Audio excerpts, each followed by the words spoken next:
오늘 함께 나눌 말씀은 요한계시록 1장 1절로 6절까지의 말씀입니다.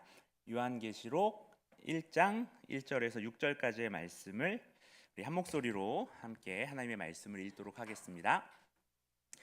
예수 그리스도의 계시라. 이는 하나님이 그에게 주사 반드시 속히 일어날 일들을 그 종들에게 보이시려고 그의 천사를 그 종 요한에게 보내어 알게 하신 것이라. 요한은 하나님의 말씀과 예수 그리스도의 증거 곧 자기가 본 것을 다 증언하였느니라. 이 예언의 말씀을 읽는 자와 듣는 자와 그 가운데에 기록한 것을 지키는 자는 복이 있나니 때가 가까움이라.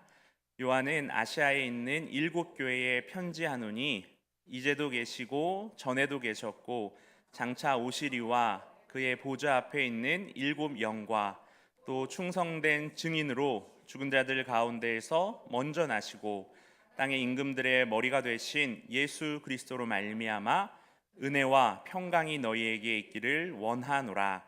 우리를 사랑하사 그의 피로 우리 죄에서 우리를 해방하시고 그의 아버지 하나님을 위하여 우리를 나라와 제사장으로 삼으신 그에게 영광과 능력이 세세토록 있기를 원하노라. 아멘. 아멘. 할렐루야. 반갑죠? 표정들이 반갑은 게 크지는 않으신 것 같아가지고 우리 옆에 있는 분들하고 반갑습니다.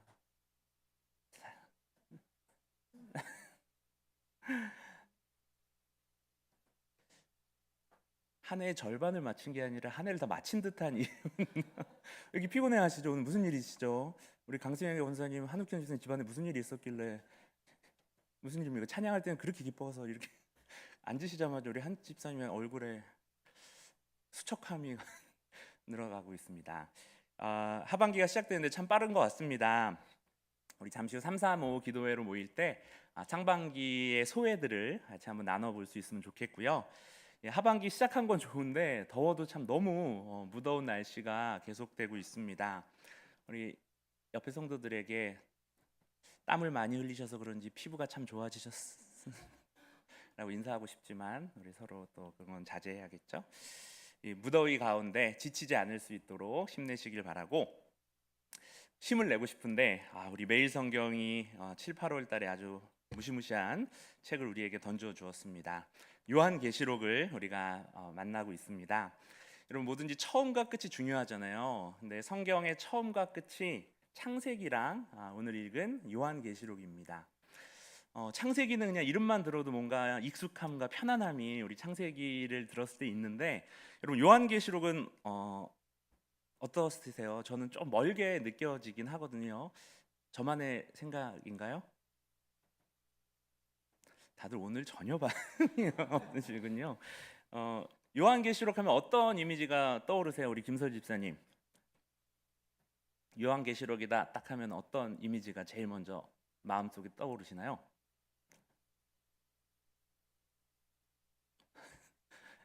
단호하게 고개를 저으면서 나에게서 시선을 걷어달라고 지금 말씀하셔. 이럴 땐 또 우리 황보 집사님이 계시죠. 우리 철 집사님.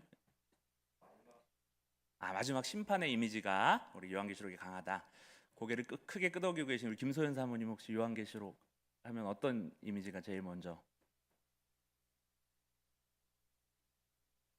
말 타고 막 재앙이 막 어마어마한 무지한 것들 떠오르시고, 저 엊그저께 함께 리더 모임으로 요한계시록을 공부했었던 우리 송혜원 리더님은 혹시?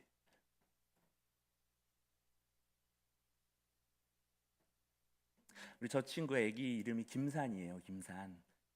산이 똑같은 이름이라서 되게 반가웠었는데 오래간만에 또 나와줬어요. 그 앞에 앉은 우리 송혜원 집사님. 7교회 2, 3장에 7교회, 소아시아 7교회가 나오고, 나 좀 시켜달라고 간절한 눈빛으로 강승회 권사님이 저를 바라보고 계셔가지고 요한계시록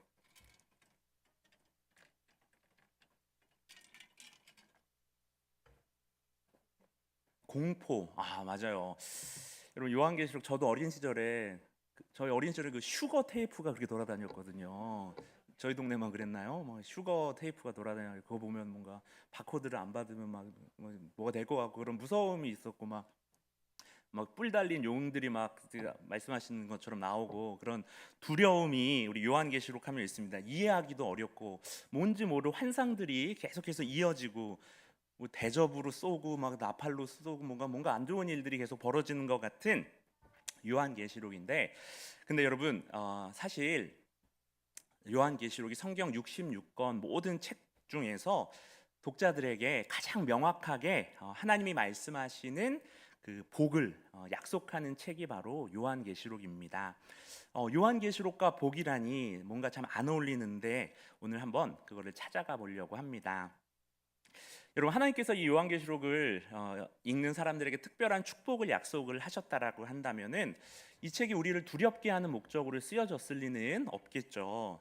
요한계시록은 사실 가장 목회적이고 가장 실제적이면서 가장 읽는 이들에게 위로를 주는 책이 바로 요한계시록입니다. 사도 요한의 편지를 받았던 소아시아의 7교회뿐만 아니라 2025년을 살아가는 저와 여러분에게도 말이죠. 요한계시록은 우리들에게 끊임없이 이렇게 이야기합니다. 복 있는 자들아 두려워하지 말라. 요한계시록은 반모라는 외딴 섬에 유배된 요한이 경험한 놀라운 환상을 기록한 책입니다. 혼자서 쓸쓸하게 지내던 사도 요한이 예배 중 갑자기 영광스러운 예수님의 모습을 보게 되면서 또 완전히 변화되는 이야기이기도 합니다.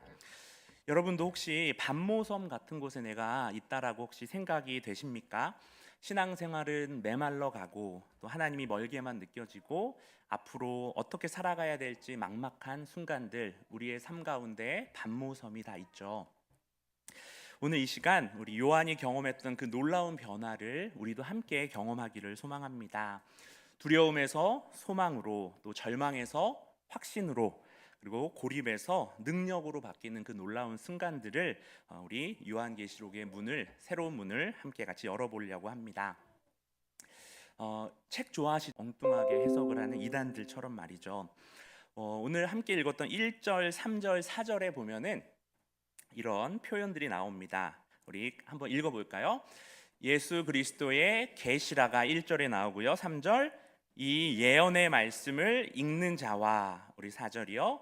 요한은 아시아에 있는 7교회에 편지하노니. 네, 여러분, 요한계시록의 장르가 한 가지가 아닙니다. 여기 세 가지의 성격을 가진 책이라고 이야기를 합니다. 계시와 예언과 편지. 우선 이름 그대로 계시의 책이 요한계시록입니다. 요한계시록이니까요. 이 계시라는 단어의 원래 의미는 베일을 벗기다라는 뜻을 가지고 있어요. 계시가 감춰져 있던 것을 드러내는 것이 계시죠. 여러분, 우리 삶에서 답답한 때가 언젠가요? 바로 내가 처한 상황의 그 진짜 의미를 모를 때 우리는 참 답답합니다.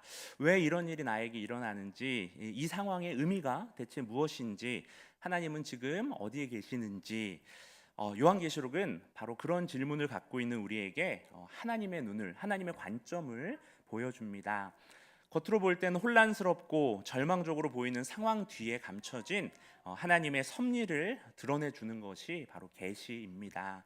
힘든 일을 겪고 계신 분들, 고난의 한가운데를 지나는 분들, 미래가 불확실해서 불안한 분들에게 요한계시록은 지금 보이는 것이 전부가 아니라고, 하나님의 더 큰 그림이 있다라고 소리쳐 줍니다. 둘째, 계시의 책임과 동시에 요한계시록은 또 예언의 책입니다. 여러분, 많은 사람들이 예언을 미래를 예측하는 거라고 생각을 하는데, 성경의 예언은 하나님의 말씀을 대언하는 것이 예언입니다. 맡길 예자를 쓰거든요. 이 예자를. 여러분, 구약의 예언자들 이사야, 예레미야, 이사야 등을 에스겔 등을 비롯해 가지고 그들이 한 일은 당시 사람들에게 하나님께서 자기에게 맡기신 말씀을 대언하는 거가 우리 구약의 예언자들의 일이었습니다. 여러분, 요한계시록도 마찬가지입니다. 1세기 그 소아시아 교회들의 현실을 정확하게 진단하면서 지금 이렇게 살면 안 되라고 경고하면서 이야기를 하나님의 말씀을 대언하는 책이라는 것이죠. 여러분, 우리에게도 똑같이 적용되겠죠. 그 당시뿐만 아니라 지금 역시도 큰 성 바벨론 같은 세상의 많은 것들이 우리를 흔들고 있을 때, 우리의 신앙을 넘어뜨리려고 하고 있는 이때에 요한계시록은 우리 현실에 대한 예언자적인 진단을 통하여서 복 있는 자들아 정신을 차리거라라고 말해주고 있는 책입니다. 마지막으로 요한계시록은 편지입니다. 편지. 우리가 요한계시록 읽을 때 가장 많이 놓치는 포인트가 바로 이 편지라는 점입니다. 여러분, 요한계시록은 추상적인 철학서나 미래 예언서가 아니라 분투하고 있는, 애쓰고 있는 구체적인 그 교회들, 에베소와 서머나 버가모, 두아디라, 사대, 빌라델비아, 라오디게아의 그 실제 상황을 다루는 목회 서신이기도 하거든요. 여러분, 이 교회들이 어떠한 상황에 처해 있었나요? 로마 황제의 그를 숭배하는 것을 강요받는 상황 가운데서 박해 중에 있었고, 세상과 타협하라는 유혹이 심해지던 때였고, 교회 내부적으로는 이런저런 갈등으로 점점 분열이 생기고 있었으며, 첫사랑을 잃어버리고 점점 냉담해져 가고 있는 상황 가운데 그들을 향하여서 그들의 목회자였던 사도 요한이 하나님의 마음으로 그들에게 쓴 목회적인 편지가 바로 요한계시록이라는 것입니다. 계시, 예언, 편지. 요한계시록의 이 세 가지 성격이 여러분 하나로 만나는 지점이 어디일까요? 바로 우리의 일상입니다. 요한계시록은 계속해서 우리들에게 이야기합니다. 계시의 관점으로 우리의 일상을 바라보라고요. 너가 처해 있는 그 상황보다 더 큰 하나님의 뜻이 있어. 그리고 예언의 정신으로 현실을 직시하라고 말합니다. 내가 지금 의존하고 있는 것이 진짜 안전한 것인지를 돌아보라고 말하는 것이죠. 그리고 편지의 따뜻함으로 서로를 돌아보라고 이야기합니다. 같은 고민을 하고 있는 사람들과 함께 기도하는 자리로 나아가라고 권면하는 것이죠. 여러분, 요한계시록 이 책은 우리를 두렵게 하려는 책이 아니라 일상의 현실 속에서 바로 하나님의 관점을 발견하게 해주는 좋은 참고서입니다. 오늘 말씀 제목처럼 하나님의 사랑이 담긴 러브레터라고도 할 수 있습니다. 쉽지 않은 고난의 상황을 예언자적인 통찰로서 바라보게 해주고, 또 편지 같은 따뜻함으로써 서로를 위로하게 해주는 책입니다. 우리 계시와 예언, 편지 요 세 가지를 놓치지 말고 우리 8월까지 요한계시록을 함께 읽어가시기를 바랍니다. 우리 여러분 인생에서 가장 기억에 남는 축복의 말을 들었던 순간들이 있으신가요? 뭐 결혼식 날 전날에 친정 엄마한테 따뜻한 한마디 말을 들으셨다든가, 남자분들 같은 경우는 군대 제대하는 날 무뚝뚝한 아빠가 이렇게 어깨를 두드려 주시면서 들려주신 격려의 말이라든가, 지금 4초의 시간을 드릴 테니까 한번 내 인생에서 가장 따뜻했던 축복의 말이 무엇이었는지.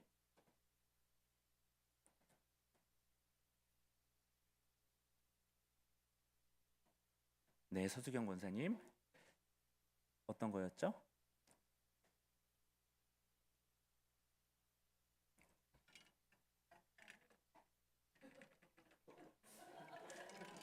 은수 집사님 어디 가셨나요? 춥다고. 들리시죠? 네. 당신의 수고로 아이들이 잘 자랐다라고 남편 김은수 안수 집사 진님께서 이렇게 또 말씀을 해주셨군요. 유선 집사님, 기억에 남는 따뜻한 말. 요한계시록 시켜드릴 걸 그랬나요?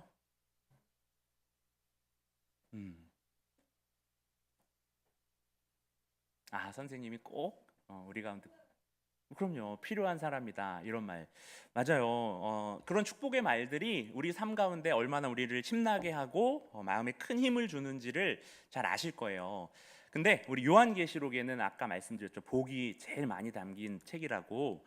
정말 특별한 축복이 7번 너무 명확하게 나옵니다. 바로 하나님께서 직접 7번 복 있는 자들에 대해서 선언을 해주시는데, 복 있는 자들이라고. 근데 사실 요한계시록은 7의 책이라고 해도 과언이 아닙니다. 모든 것이 다 7번이거든요.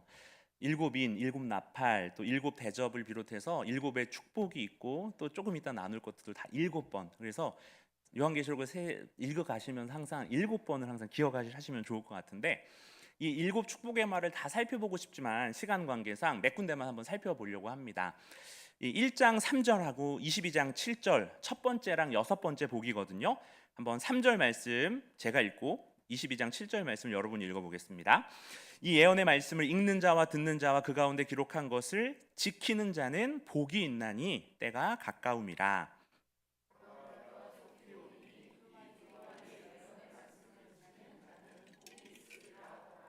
아멘. 흥미롭게도 요한계시록 1장 시작의 축복으로 시작을 해서 같은 축복으로 시작을 해서 22장 마지막에도 같은 축복으로 이렇게 끝납니다. 마치 하나님께서 이것만은 절대로 잊지 말거라라고 강조를 하시는 것 같은 뉘앙스가 느껴집니다. 그런데 여기서 제가 초록색으로 해놨던 이 지키는 자라는 표현이 중요합니다. 지키는 자. 원어를 한번 살펴봤더니 능동적으로 실천하는 자라는 뜻이 있더라고요.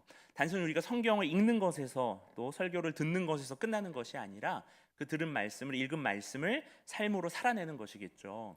정직에 관한 말씀을 읽었어요. 읽고 고개를 끄덕이면서 참 좋은 말씀이야 라고 넘어가는 것이 아니라 일터 가운데서, 직장에서, 또 가정에서 어떻게 정직을 구현할까 치열하게 고민하고 정말 그렇게 살아보는 것이겠죠.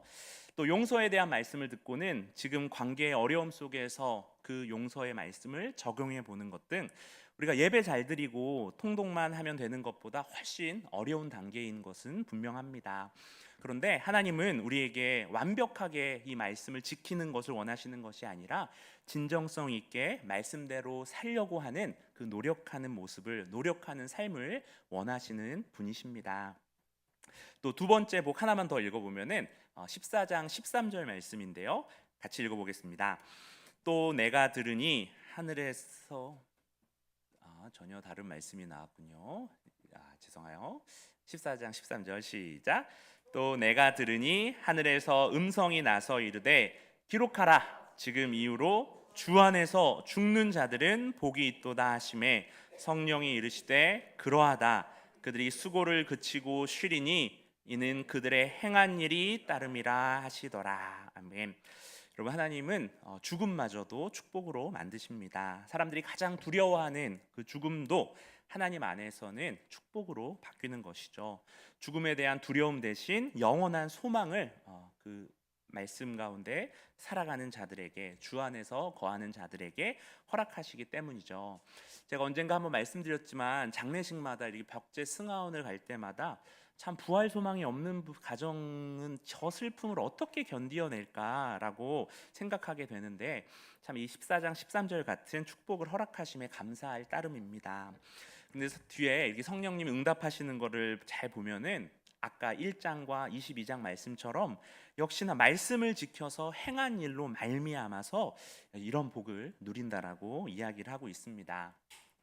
제가 시간 관계상 이 7가지의 축복의 말씀들을 다 나눌 수는 없었지만 여러분 요한계시록을 쭉 읽어 가시면서 요 말씀들 1장부터 22장까지 퍼져 있는 7가지의 축복의 말씀들을 체크해 놓고 잠시 그 가운데서 머물면서 이 하나님이 말씀하시는 복이 무엇인가, 나는 그 복대로 살아가고 있는가를 참 묵상하시면 참 좋겠다 싶습니다. 여러분, 사랑하는 우리 성도님들 모두가 정말 영혼의 관점으로 우리의 삶을 바라보고 교회 안에서 서로 격려하고 세우면서 요한계시록이 말하는 이 하나님의 축복들을 듬뿍 누리시기를 간절히 기도합니다. 우리 옆에 있는 분들에게 한번 인사하겠습니다. 하나님의 복이 넘칩니다. 지금 막 들어오신 마리아 집사님에게도 넘치고 있습니다. 우리가 사랑하는 사람들의 모습을 오랫동안 보지 못할 때의 그리움과 헛헛함들이 있죠. 요한이 아마 그 마음으로 이 1장의 상황에서 살아가고 있었습니다. 반모섬이라는 곳에서 유배되어서 혼자 지내면서 주님, 저를 잊으신 거 아니죠? 그런 마음으로 살아가고 있지 않았을까 합니다.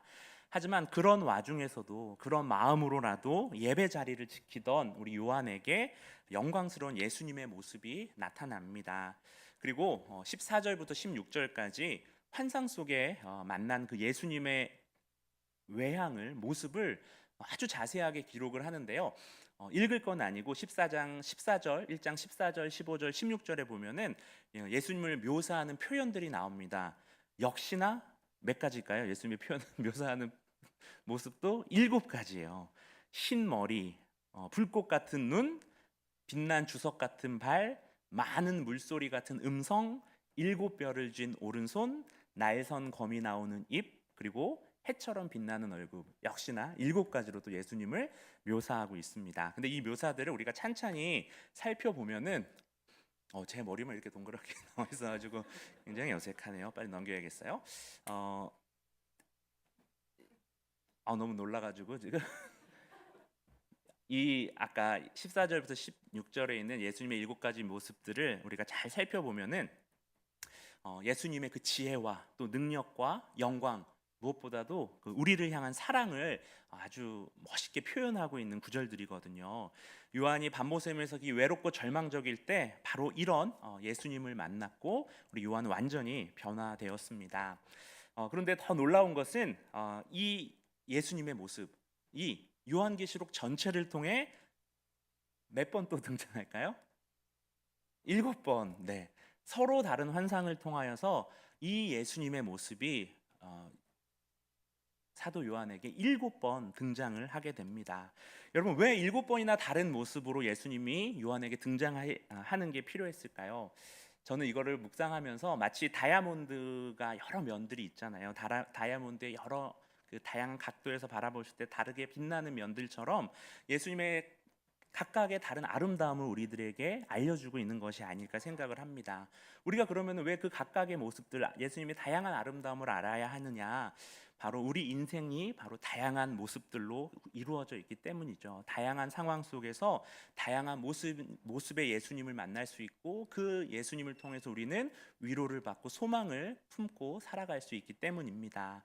또한 내가 만난 예수님의 다양한 모습뿐만 아니라 나와 함께하는, 내 옆에 함께 있는 우리 동역자들이 그 동역자들의 삶의 상황 속에서 만나는 또 다른 그 예수님을 우리가 나누면서 우리의 다이아몬드는 더 다채롭게 빛날 수 있는 거고요. 그래서 오늘은 그 7번 나오시는 우리 예수님을 한번 같이 찾아보려고 합니다. 첫 번째는 방금 만났던 우리 1장에서의 예수님이십니다. 그 예수님을 소개하는 13절 말씀인데요. 여기만 한번 같이 읽어볼까요? 촛대 사이에 인자 같은 이가 등장하면서 이렇게 쭉 나오게 되는 말씀의 시작점이에요. 여러분, 1장 마지막에 가면 촛대를 교회라고 소개를 하고 있거든요. 여러분, 촛대가 교회라고 했으니까 이 교회 사이에, 바로 우리 믿는 성도들 사이에 누가? 바로 우리 예수님이 계시다라는 거죠. 우리가 평범하게 살아가는 일상 속에, 또 교회에서 우리가 교제하는 그 시간 속에, 직장에서 일하는 그 자리 가운데, 또 가정에서 자녀들을 위하여서, 남편을 위하여서 요리를 하고 가정을 돌보는 그곳 가운데 우리 예수님은 늘 함께 하시는 분이라는 것을 첫 번째 다이아몬드를 통하여서 우리는 만나게 됩니다. 두 번째 만날 다이아몬드의 면은 5장 6절입니다. 우리 5장 6절 말씀 같이 읽어봅니다. 내가 또 보니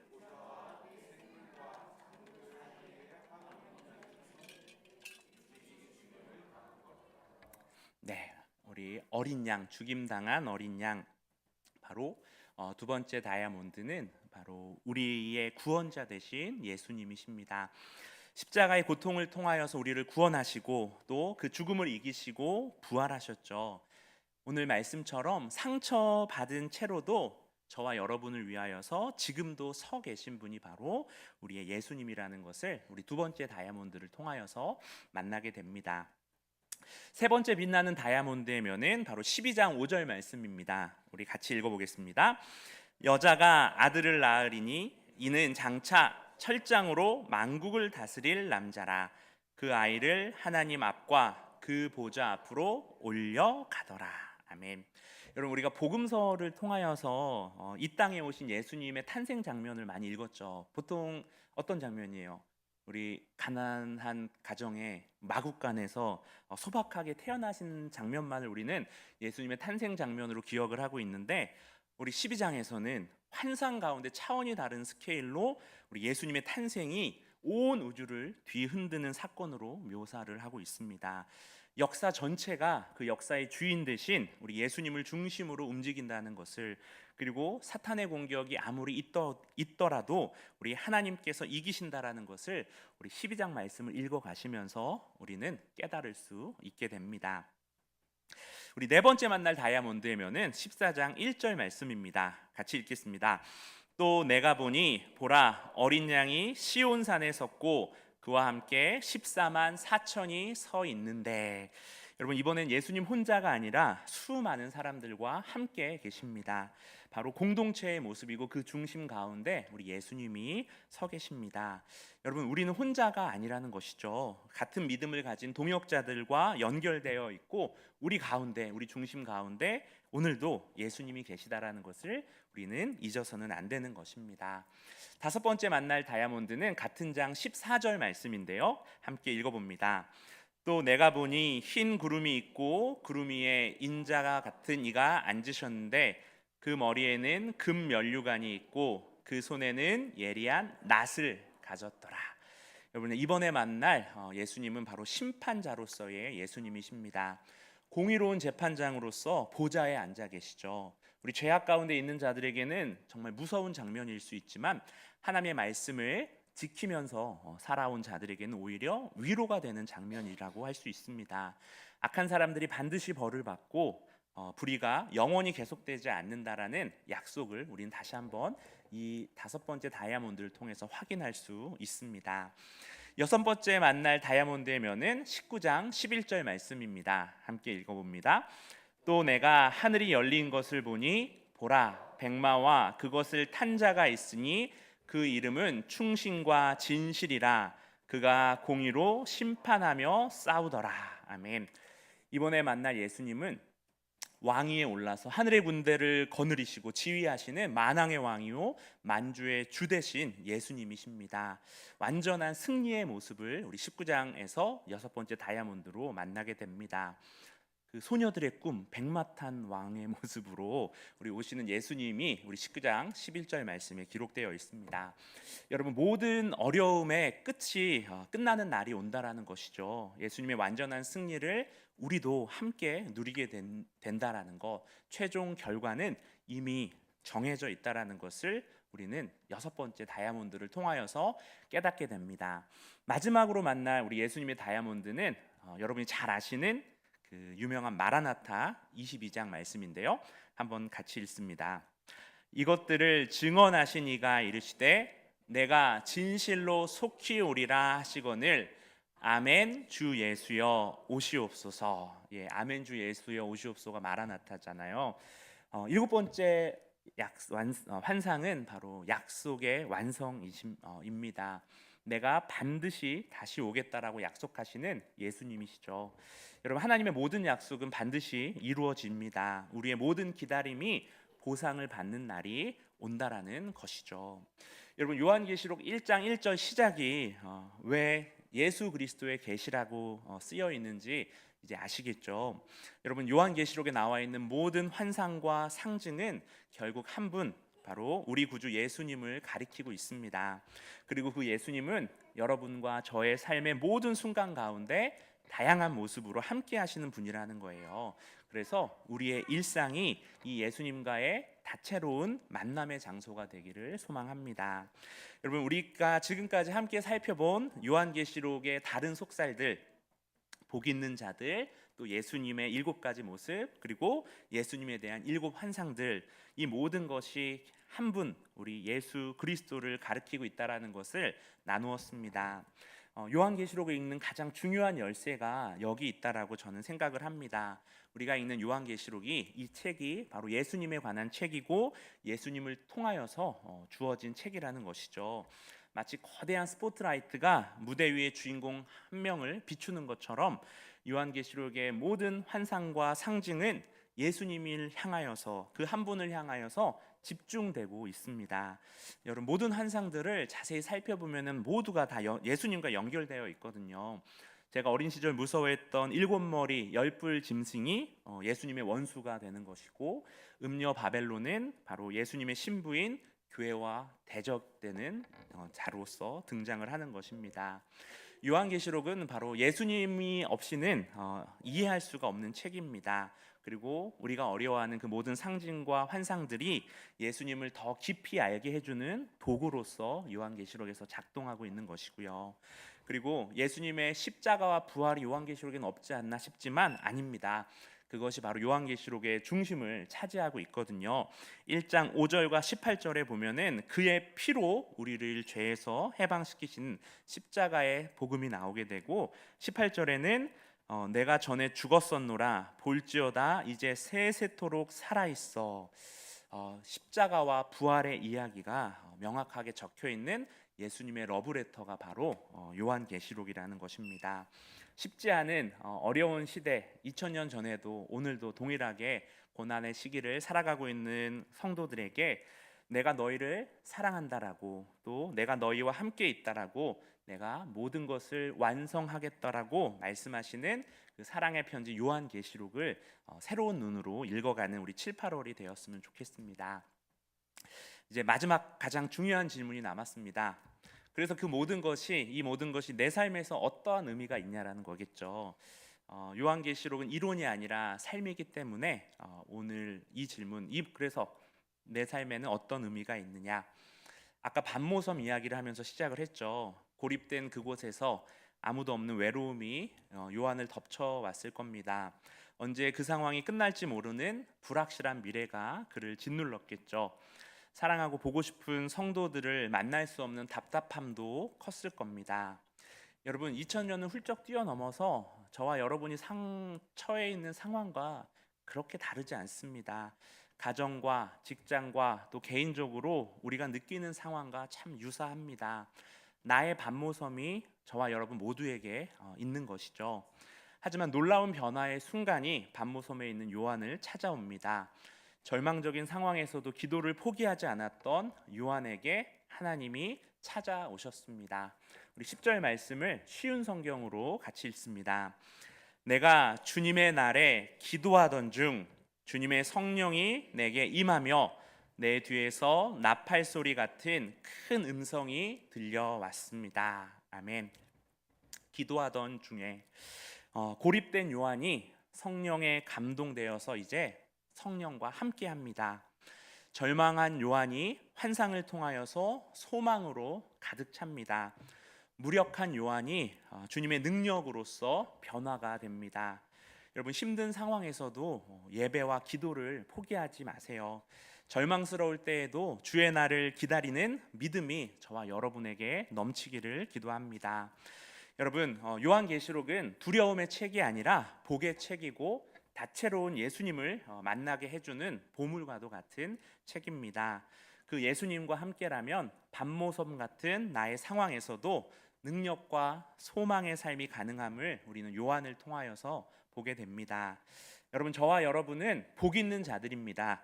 예수님과 함께하는 복 있는 자들이고, 영원한 소망을 품은 복 있는 자들이고, 말씀을 듣고 지키는 복이 있는 자들입니다. 우리의 일상이 무력한 반모섬에서 주님이 함께 하시는 능력의 현장으로 바뀔 줄 믿습니다. 매일매일 예수님이 함께 하시는 복 있는 자들로 살아가시는 우리 귀한 성도님들 되시기를 주님의 이름으로 축복합니다. 제가 기도하고 우리 335 기도로 같이 모이겠습니다. 사랑의 하나님, 오늘 요한계시록을 통하여서 보여주신 은혜에 감사드립니다. 여러분, 우리가 복 있는 자임을 깨닫게 해주셔서 주님 감사합니다. 예수님이 날마다 우리와 함께 하시는 분임을 다시 한번 확신케 해주셔서 감사합니다. 우리가 서 있는 모든 자리에서 복 있는 자로서, 또한 복을 나누는 자들로서 살아가게 인도해 주세요. 참 소망 되신 예수 그리스도의 이름으로 기도드립니다. 아멘.